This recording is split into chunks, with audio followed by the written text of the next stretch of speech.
आज है 48 law of power का तीसरा नियम।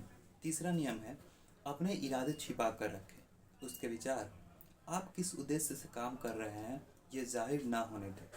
इससे लोग अंधेरे में रहेंगे और अपनी योजना नहीं बना पाएंगे। अगर उन्हें इस बात का अंदाज़ा ही नहीं होगा कि आप क्या करना चाहते हैं तो वे अपनी रक्षा का योजना नहीं बना सकेंगे। इस तरह आप उन्हें गलत दिशा में काफ़ी दूर तक ले जा सकते हैं और काफ़ी समय तक गुमराह कर सकते हैं।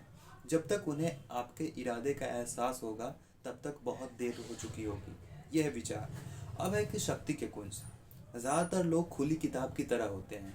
वे अपने मन की बात तत्काल कह देते हैं। वे मौका मिलते ही अपने विचार प्रकट कर देते हैं। वे अपनी योजनाओं और इरादों के बारे में लगातार बोलते रहते हैं। वे ऐसा कई कारणों से करते हैं। पहली बात, अपनी भावनाओं और भावी योजना के बारे में बात करने की इच्छा बहुत आम और स्वाभाविक होती है। अपनी ज़ुबान पर लगाम कसना और अपनी बातों पर नियंत्रण करना मुश्किल होता है। दूसरी बात, कई लोग यह मानते हैं कि ईमानदारी और स्पष्टतावादी से वे लोगों के दिल जीत सकते हैं और अपनी भलमनसाहत को प्रमाणित कर देंगे। वे अपने मुगलते में रहते हैं। ईमानदारी दरअसल एक भौथौड़ा हथियार है जिससे कटता कम है, खून ज़्यादा बहता है। आपकी ईमानदारी से लोगों को चोट पहुंचने की संभावना ज़्यादा होती है।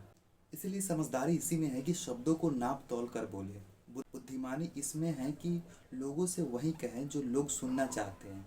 यह समझदारी नहीं है कि आप उन्हें यह कटु सच्चाई बता दें जो आप महसूस करते हैं या सोचते हैं।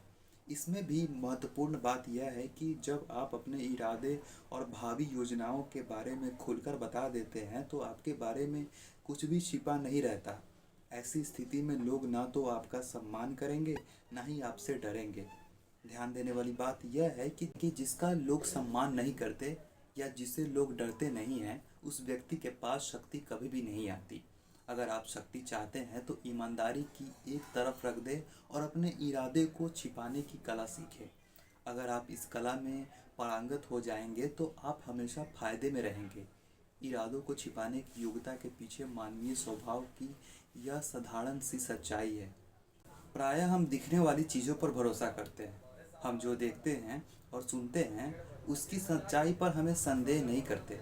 अगर हम दिखने वाली चीज़ों के पीछे दूसरी चीज़ों के छिपे होने की कल्पना करेंगे तो हम न सिर्फ बहुत थक जाएंगे बल्कि दहशत में भी रहेंगे।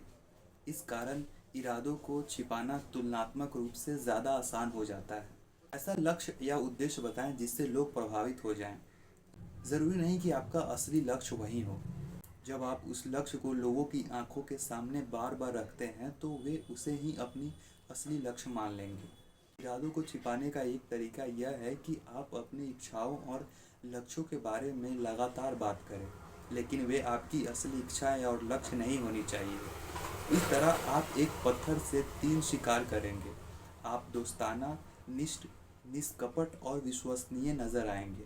आप अपने इरादों को छिपा लेंगे और आप अपने प्रतिद्वंदियों को गलत दिशा में भेज देंगे जिससे उनका समय बर्बाद होगा।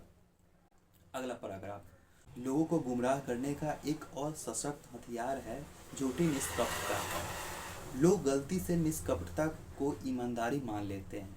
जब लोगों को ऐसा लगता है कि आप जो कह रहे हैं उसमें आप विश्वास करते हैं तो इससे आपके शब्दों का वजन बहुत बढ़ जाता है। योगी ने इसी तरह ओथले को धोखा दिया था और उसे बर्बाद किया था। ऐसे लग रहा था कि योगी की भावनाएं सच्ची है। ऐसा लग रहा था कि डेस्टोमोना की बेवफाई के बारे में उसकी चिंता निष्कपट है। ऐसे में ओथले उस पर अविश्वास कैसे कर सकता था। अगर आप यह मानते हैं कि धोखेबाज लोग हवाबाज होते हैं जो बड़े बड़े झूठों और अतिशयोक्तिपूर्ण कहानियों से गुमराह करते हैं तो आप बहुत गलत सोचते हैं। सबसे अच्छे धोखेबाज युवा होते हैं जो उदासीन और अदृष्ट मुखौटे का इस्तेमाल करते हैं जिस वजह से उनकी तरफ किसी का भी ध्यान नहीं जाता। वे जानते हैं कि अनावश्यक शब्दों और हरकतों से लोगों का संदेह तत्काल जग जाएगा। इसीलिए वे लक्ष्य को सामान्य, जाने पहचाने और मासूम शब्दों के पीछे छिपा लेते हैं। एक बार जब आप जाने पहचाने शब्दों का इस्तेमाल करके लोगों की सतर्कता को दबा देंगे तो फिर उनका ध्यान इस तरफ नहीं जाएगा कि इन शब्दों के पीछे धोखा देने के इरादे हैं। आपका नकाब जितना एकरूप होगा, आपके इरादे उतना ही अच्छी तरह छिपे रहेंगे। नकाब का सबसे आसान रूप है चेहरे के भाव। उदासीन और भावहीन चेहरे के पीछे हर तरह का विनाशकारी योजना बनाई जा सकती है। नकाब का सबसे आसान रूप है चेहरे के भाव। उदासीन और भावहीन चेहरे के पीछे हर तरह की विनाशकारी योजना बनाई जा सकती है, जिसकी किसी को भनक नहीं लगेगी। इतिहास के सबसे शक्तिशाली लोग इस हथियार का इस्तेमाल करने में निपुण थे। कहा जाता है कि फ्रैंकलिन डी रूजवेल्ट के चेहरे को देखकर कोई भी उनके दिल की बात नहीं समझ सकता था। बैरन जेम्स थॉर्चचाइल्ड ने पूरी ज़िंदगी इस बात का अभ्यास किया कि वे नकली मुस्कुराहटों और भावहीन चेहरों के पीछे अपने असली विचार छिपा लें।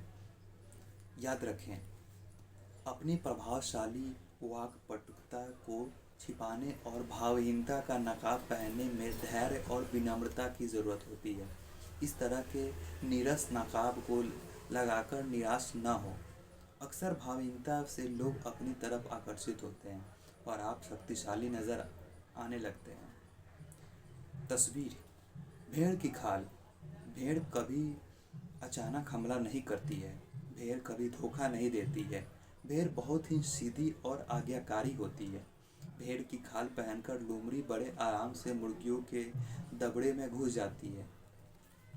अब है विशेषज्ञों की राय। ये सबसे इम्पोर्टेंट है। जो योग्य सेनापति शत्रु पर अचानक हमला करने का इरादा रखता है, वो अपने शत्रुओं को अपने इरादों की भनक भी नहीं लगने देता है। अपने उद्देश्य और अपनी प्रगति को छिपाएं। अपनी योजना को तब तक प्रकट न करें जब तक कि उनका विरोध करना असंभव न हो जाए, जब तक कि युद्ध पूरा ही न हो जाए। युद्ध की घोषणा करने से पहले ही विजय हासिल कर ले। संक्षेप में, उन सेनापतियों का अनुसरण करें जिसकी योजना सिर्फ उन्हें बर्बाद इलाकों को मालूम होती है, जिनकी योजना सिर्फ उन्हीं बर्बाद इलाकों को मालूम होती है जहां से वे अपनी सेना लेकर गुजरे हैं। ये था आज का तीसरा नियम, जो कि आई होप तुम्हें पसंद आया होगा। ये तीसरा नियम द 48 लॉ ऑफ पावर का है।